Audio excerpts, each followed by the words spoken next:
Curiously enough, many of these songs were born from the most real kind of pain, grief, breakups, and secrets their writers never thought they would share. From ballads written after the loss of a child to lyrics that hid a sadness no one noticed just by listening.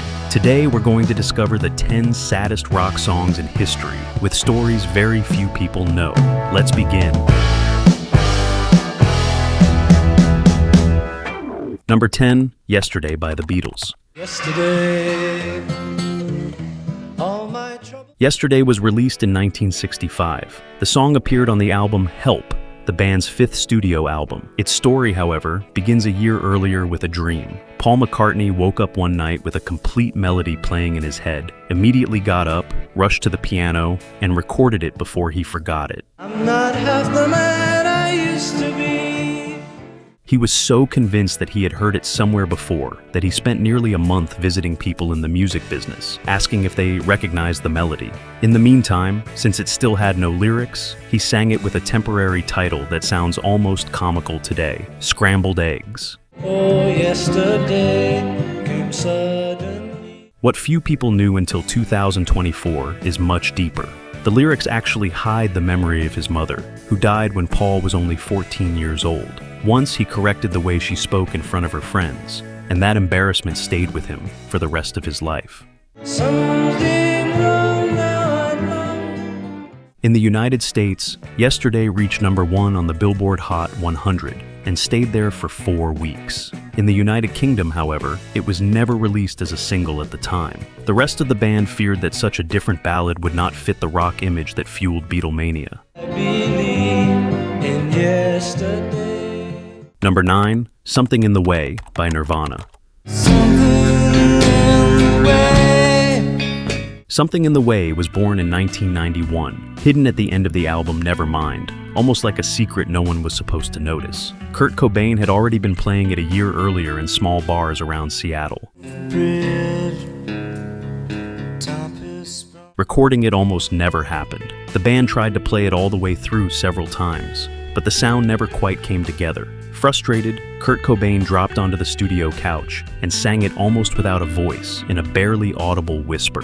Producer Butch Vig had to isolate him in another room to capture that fragility.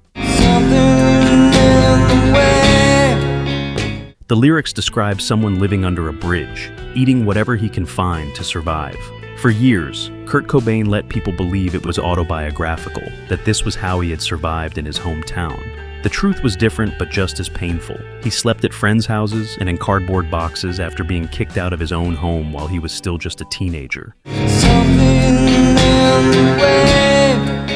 For years, the song remained almost forgotten. Everything changed in 2022, when a scene in The Batman brought it back. Streams rose by more than 1,000% in a matter of days, giving Kurt Cobain, 30 years later, the success he never lived to see. Number 8, Love Hurts by Nazareth. Love hurts. Love Hurts is actually a borrowed song. The Everly Brothers first recorded it in 1960 as the opening track of their album, with little fanfare and without ever releasing it as a single. 15 years later, Nazareth brought it back for their album Hair of the Dog, never imagining it would become their most famous song. Curiously enough, no one was betting on it. It was only supposed to be the B-side of another single, but after hearing the finished version, the band decided to make it the main song on their album. They even changed a line from the original lyrics, which compared love to a stove, replacing it with the phrase everyone knows today, "Love is like a flame." To record it, lead singer Dan McCafferty had to sing in a much higher register than what came naturally to him. The effort was so real that, according to those who were there during the session, the pain in his voice was not just an act. He literally struggled to reach those notes. That genuine fragility is perhaps what makes the song sound so believable. In 1976, it reached the top 10 of the Billboard Hot 100 in the United States, and it became the best-selling single in Norwegian history, where it spent 14 weeks at number 1. Half a century later, it is still the song people turn to, when the heart, literally and musically, just cannot take any more. Love hurts. If these songs are already touching your heart and bringing back memories you thought you had forgotten, hit like and subscribe to Rock Vault Rewind so we can keep exploring the deepest stories in music together. Let's keep going. Number 7, Pictures of You by The Cure. Pictures of You was released in 1989 on the album Disintegration, The Cure's most acclaimed work. But curiously enough, it was born from a real tragedy, a fire-damaged part of Robert Smith's home shortly before the album was recorded. Among the ashes, Robert Smith found his wallet, with photographs of his wife Mary damaged by the fire. He spent days looking at them, until those burned images became the foundation of the entire song. What few people know is that, in other interviews, he told an even more painful version, that he himself destroyed his old photos and personal videos while trying to erase his past, and regretted it almost immediately, as he confesses in the chorus. So long at these pictures of you. As a single, it only reached number 24 in the United Kingdom. Curiously enough, time eventually did it justice. Rolling Stone ranked it among the 280 greatest songs of all time, and today it can still be heard in TV shows and movies around the world.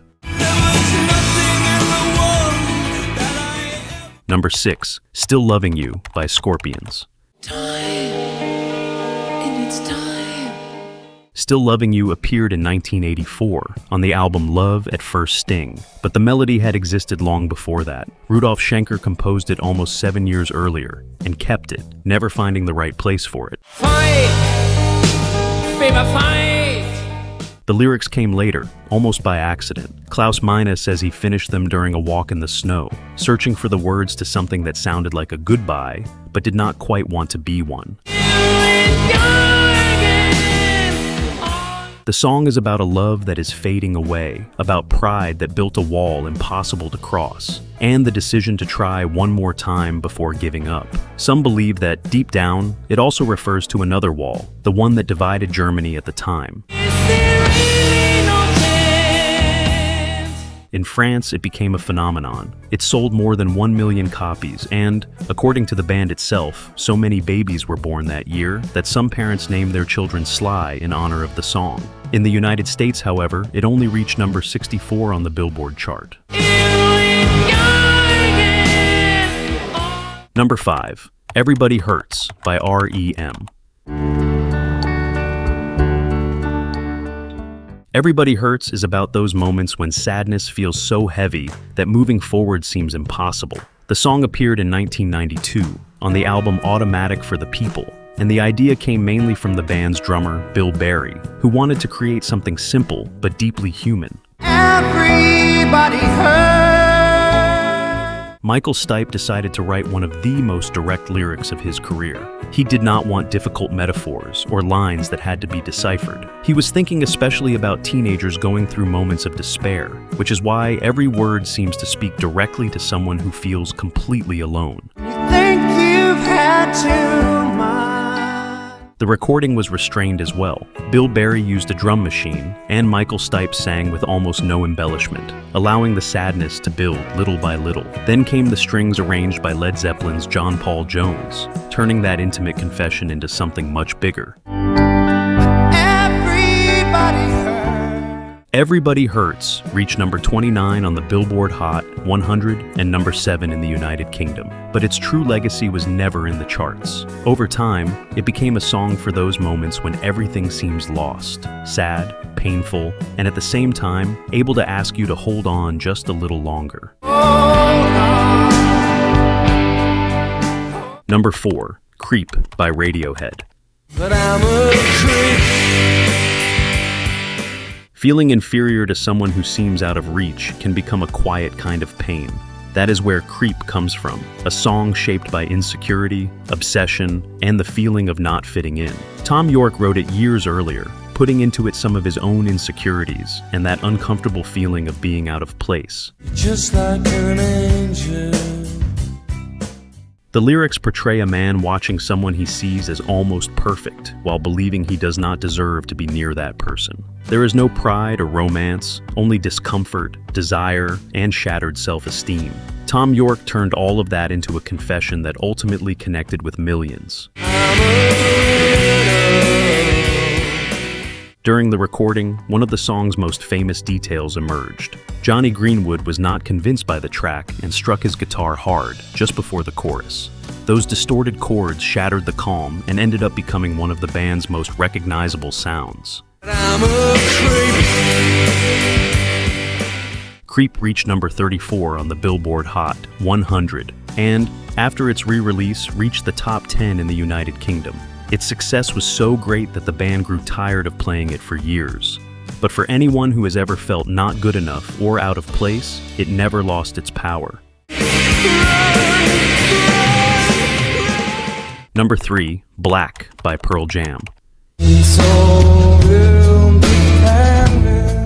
In 1991, Pearl Jam gave us Black, a song about what remains when a relationship ends, but the feelings are still alive. There is no resentment or desire for revenge, only memories, absence, and the painful certainty that someone who was once part of your life is not coming back. Eddie Vedder wrote the lyrics with those first relationships in mind, the ones that seemed destined to last forever. Years later, he explained that the song is about learning to let go of someone you still love. The music was composed by Stone Gossard, with a slow, melancholic progression that gives the vocals room to breathe and allows the emotion to build little by little. The hardest part comes at the end. Eddie Vedder accepts that this person will have a beautiful life, find happiness, and move on. The real blow is knowing that happiness will be shared with someone else. A simple idea, but devastating for anyone who has ever had to watch someone they still loved walk away. Black appeared on the album 10. The record label wanted to release it as a single after the album's success, but Pearl Jam refused because they considered it too personal. Even so, it reached number 3 on Billboard's mainstream rock chart and ultimately became one of the band's most beloved songs. Number 2, Wish You Were Here by Pink Floyd. In 1975, Pink Floyd turned absence into music with Wish You Were Here. The song is about missing someone who is still there, but who somehow is no longer truly with you. That emotional distance ultimately made it one of the band's most painful songs. Heaven from hell. David Gilmour came up with the guitar riff first, and Roger Waters helped complete the music and wrote the lyrics. The recording begins as if it were playing through an old radio until a second acoustic guitar comes in. The effect makes everything feel like a distant memory, suddenly returning. I wish you were here. Roger Waters explained that the song was also about himself, about being physically present while feeling absent inside, disconnected from his own life. At the same time, Syd Barrett remained an absence that was difficult to ignore, and David Gilmour admitted that he could never play the song without thinking of him. Running over the same old ground. Wish You Were Here gave its name to the album released that same year, the first Pink Floyd album to reach number 1 in both the United States and the United Kingdom. Half a century later, it still expresses something universal in very few words: how painful it can be to feel close to someone who, in reality, is already far away. Wish you were here. Number 1, Tears in Heaven by Eric Clapton. If I saw you in heaven. In 1992, Eric Clapton turned the deepest pain of his life into Tears in Heaven. It is not about a breakup or a love that came to an end, but about an absence that can never be repaired. A father trying to imagine whether he will ever be reunited with his son. If I saw you in heaven. A year earlier, Connor, his 4-year-old son, died after falling from the window of a building in New York City.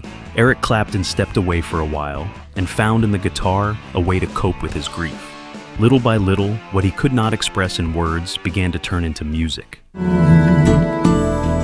in heaven. The The song is built around a devastating question: whether his son would recognize him if they met again in heaven.